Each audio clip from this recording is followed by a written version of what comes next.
Bien, mi tema es la transferencia de tecnología minera a mediados del 19 entre Bélgica y Asturias. Por lo tanto, entre uno de los elementos punteros o de las áreas punteras de la industrialización en Europa y uno de los últimos monos, ¿no? Si lo queréis llamar así, en el continente.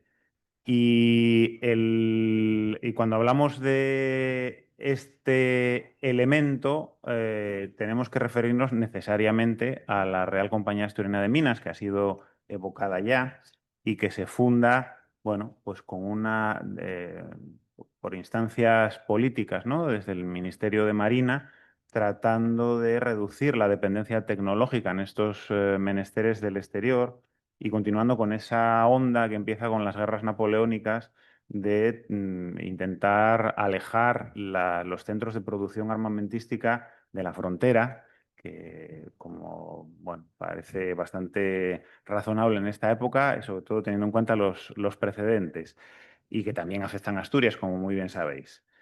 Eh, en el proyecto inicial van a estar varios expatriados españoles, liberales, que habían huido a Bélgica y que estaban muy relacionados con bueno, pues con la élite social y política y económica del país. Y entre ellos estaba John Cockerill, el conocido industrial anglo-belga, que iba a ser el socio tecnológico, por así decir, ¿no? El que iba a aportar el know-how, el savoir-faire. El problema es que Cockerill llegó aquí, vio la situación y que a todo esto no lo he dicho, el proyecto era una fábrica de cañones, ¿no? Y esa fábrica de cañones se iba a ubicar a pie de mina, que podía haber más conveniente, y además al lado del mar, en una explotación que está al lado del mar y que luego incluso va a ser submarina, como se decía antes también. Lo que sucede es que, bueno, el mar en Arnao es un poco engañoso, ¿no? Está muy bien para la práctica del surf, pero para cargar lanchas con carbón es la cosa un poco más compleja, como luego mencionaré. Entonces Cockerill llega, ve la postración del país en el contexto de las guerras carlistas, la falta de infraestructura, sobre todo de transporte, elemento muy delicado cuando hablamos de primera industrialización, hablamos de transportar grandes tonelajes de productos de escaso valor añadido, como puede ser el carbón, y decide darse mus, decide que aquel proyecto no es para él y se va. Continúan el resto de los socios, pero claro, se les queda cojo el proyecto y se encuentran con una empresa que está reducida, confinada a una mera mina de carbón. E insisto, es una mina de carbón que está en un país atrasado industrialmente en el que no hay apenas consumidores industriales, pues claro, la metalurgia del sureste andaluz, bueno, tenía bastante desarrollo en esta época, va a ser sustituida por la asturiana, después por la vasca, ¿no? Como antes también se decía, pero está muy lejos y la competencia británica es muy importante. Y esto explica que las dos primeras décadas, hasta 1853, bueno, 1855, si se quiere elegir la fecha de puesta en marcha de la fábrica de zinc que antes se mencionaba, van a ser de lucha por la supervivencia, de lucha pero denodada por la supervivencia, con muy pocos medios, porque los socios van a ser reacios a invertir, probablemente, sobre todo los españoles, ¿no? Felipe Riera, van a ser reacios a invertir por la propia situación, imagino, de la empresa, que, bueno, era bastante incierta. Y eso les lleva a adoptar soluciones imaginativas y a menudo poco ortodoxas, y por lo tanto convierten a esta empresa, que ya por su origen, implantada en un lugar tan atrasado como era Asturias en este momento, estaba llamado a ello, pero si cabe van a exacerbar, creo yo, ese carácter innovador que va a tener, ¿no? Es campo abonado para la experimentación, ya que hay que solventar problemas que son difíciles de resolver de una manera más convencional. Y lo anterior, esto que acabo de mencionar como introducción, me lleva a destacar la consideración, creo yo, de lo que podríamos llamar agente bisagra, de intermediarios tecnológicos, en este caso, que hay que otorgar al menos a 4 técnicos belgas que vienen a trabajar en estos primeros años a la Asturiana, que son los dos primeros ingenieros directores, Armand Nagelmacher y Adolphe de Soigny, y dos capataces, porque a menudo olvidamos ese escalón intermedio, ¿no? Que es más incómodo para los historiadores, claro, porque van dejando menos rastros. Ya de Soigny es más cómodo. Nagel, que era un hombre por lo que se ve más adusto, escribía menos, ya nos resulta un poco más complicado. Y sus dos capataces, Malés y Nicolás, pues sabemos mucho menos todavía de ellos. Pero ahí estaban y os puedo asegurar que los ingenieros preferían probablemente que les quitaran un brazo que a uno de estos capataces, ¿no? Luego tienen un papel también fundamental. Y la cuestión es que estos técnicos contribuyen, son, como digo, esos agentes bisagra que contribuyen a adaptar las tecnologías a las circunstancias, a las características del lugar de recepción, porque la transferencia de tecnología no es simplemente enviar maquinaria o enviar tratados, sesudos tratados, sino que luego hay que aplicarlo sobre el terreno, cada terreno es diferente y son las personas que están sobre él las que pueden adaptarlo, ¿no? Como digo. Bien, y además la Asturiana se va a convertir en una especie de pista de aterrizaje, si se me permite la expresión también, en la que van a llegar estos técnicos a la región y a partir de ahí, bueno, pues no se van a quedar ahí, porque luego van a ir desempeñando otras funciones incluso y van a trabajar en otras empresas en momentos posteriores, ¿no? Como decía, de los capataces sabemos poco. Sabemos que Nagel, porque él aquí se hacía llamar Armando Nagel, claro, para los españoles, Armand Nagel-Maquer, pues era un nombre bastante complicado, ¿no? Entonces él era don Armando, o Armando Nagel. De él sabemos que cuando llega, en condiciones casi épicas, ¿no? Prácticamente le faltaba el salacot, ¿no? Calzarse el salacot. Llega, compra una caballería, compra unas libras de pólvora y se pone a pegar tiros por allí por Arnau para ver cómo puede mejorar aquella mina preindustrial que existía allí. Y se trae como si fuera su pertenencia más valiosa 13 mineros valones, que son en realidad quienes van a poner en marcha la explotación y que no solamente van a traer las técnicas más avanzadas de la época, sino que se van a comprometer a enseñar el oficio a los locales que van a entrar a trabajar. El crecimiento de la plantilla va a ser paulatino y por lo tanto también va a permitir esto. Van a actuar también como maestros en una época en la que no existe la formación profesional y no había mineros de oficio como tales en la región, porque lo que había eran explotaciones casi de fortuna, podríamos decir, ¿no? Pues van a ser los iniciadores, ¿no? Y de hecho, a una parte de estos mineros luego se los va a llevar Nashel a sus destinos posteriores, primero en Langreo, a las órdenes de Aguado, del que antes se hablaba, o al menos se mencionaba, y después a la mina de Santo Firme. Bien, intento aligerar porque veo ya que no me va a dar tiempo, si no.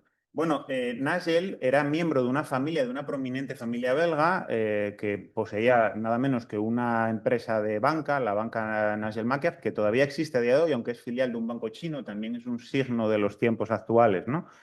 Y llama mucho la atención este señor, que es uno de los primeros egresados de la Escuela de Minas de Lieja, que este señor se preste, viniendo de donde viene, a venir a donde llega en esas condiciones, ¿no? Seguramente su familia y él mismo buscaban estrechar lazos con los Lesuán, que es otra familia prominente, y de hecho el hijo de Nicolás Maximilián, que antes salía en la presentación, Adolphe Lesuán, es el profesor o uno de los profesores en la escuela de la que es fundador, por cierto, en la escuela de minas de Lieja, tanto de Nagel como de Soigny. Luego está claro cuáles eran sus vías de reclutamiento, tampoco había muchas por otra parte, ¿no?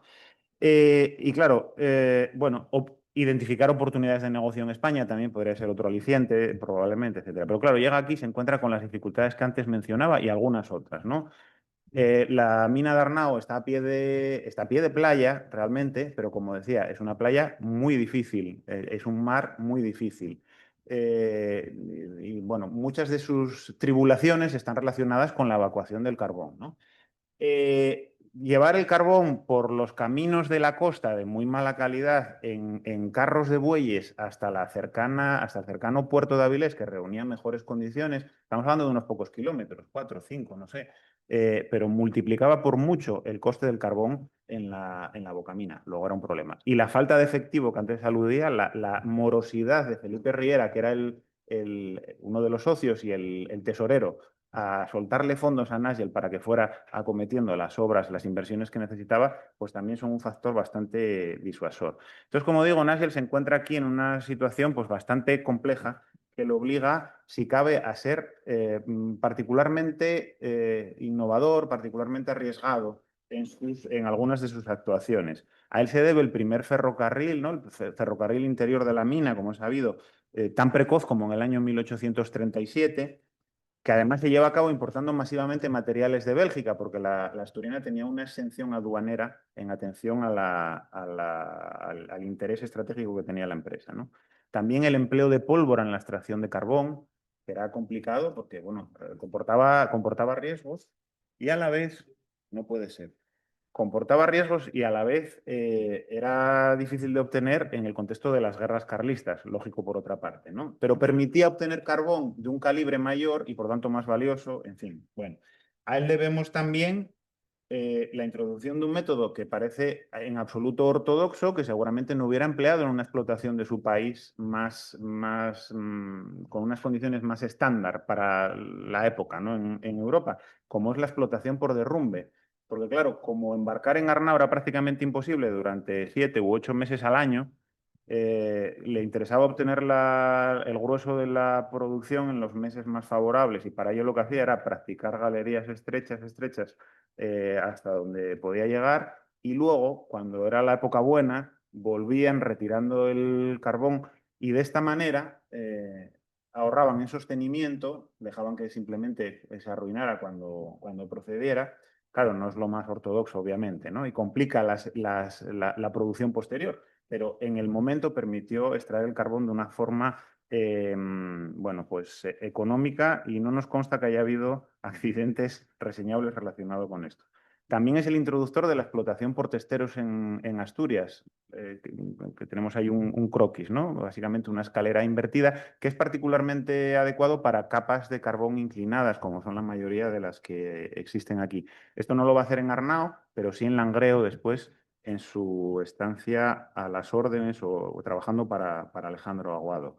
Y por último es el introductor de los primeros hornos funcionales de coque en Asturias. Lo había intentado Casado de Torres unas cuantas décadas antes, lo cual hubiera cambiado seguramente el curso de la industrialización asturiana. Me parece que no lo logró por muy poco, pero Nagel sí lo consigue en Langreo. En Arnao también descubre que las condiciones químicas del carbón allí no funcionan. Bueno, a él le sucede Adolfo de Soigny, como decía antes, que tiene las mismas características. Viene de Lieja, había estudiado con Le Swan y, y se encuentra con los mismos problemas significativamente, ¿no? De hecho, Nagel se va en el 38 de la Asturiana, un poco cansado de todo, y de Soigny le sucede, y lo primero que hace es pues, mejorar los transportes, conectar mina y embarcadero, introducir las vagonetas de hierro colado, hasta entonces eran de carbón, perdón, de madera, las piezas no son nada buenas, y en el embarcadero idea un sistema que permite frenar eh,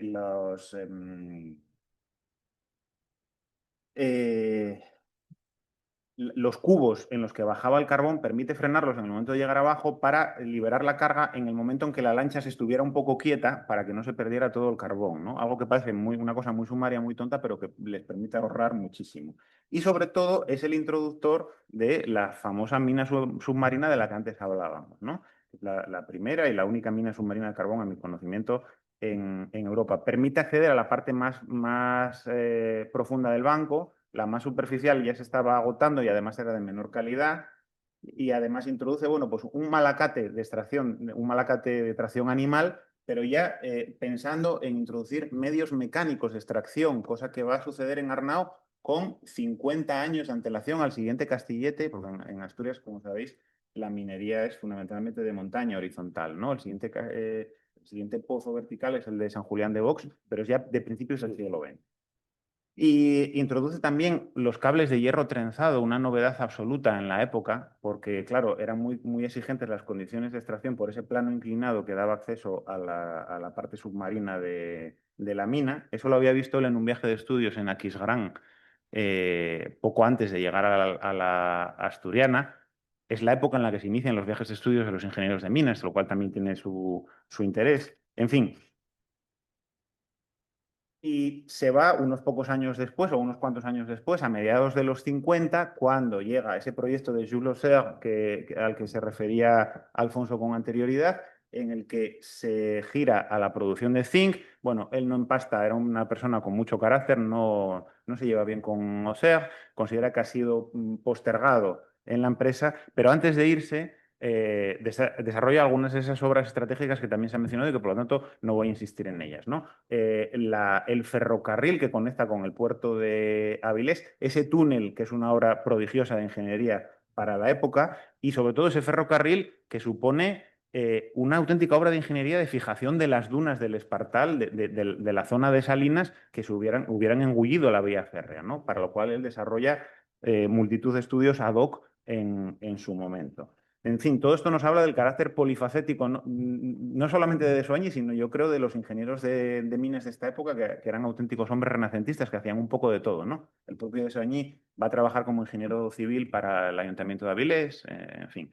Pero al final lo que quisiera retener es eso, ¿no? La idea de que los ingenieros de minas del 19 realmente eran personas que estaban preparados para prácticamente cualquier eventualidad, lo imaginativos que van a resultar y cómo el contexto concreto de la Asturiana de Minas en esos 20 años, perdón, iniciales, pues genera bueno, pues un ambiente que es particularmente propicio a la innovación y favorece esa transferencia de tecnología. Nada más, muchas gracias y perdón por haber abusado.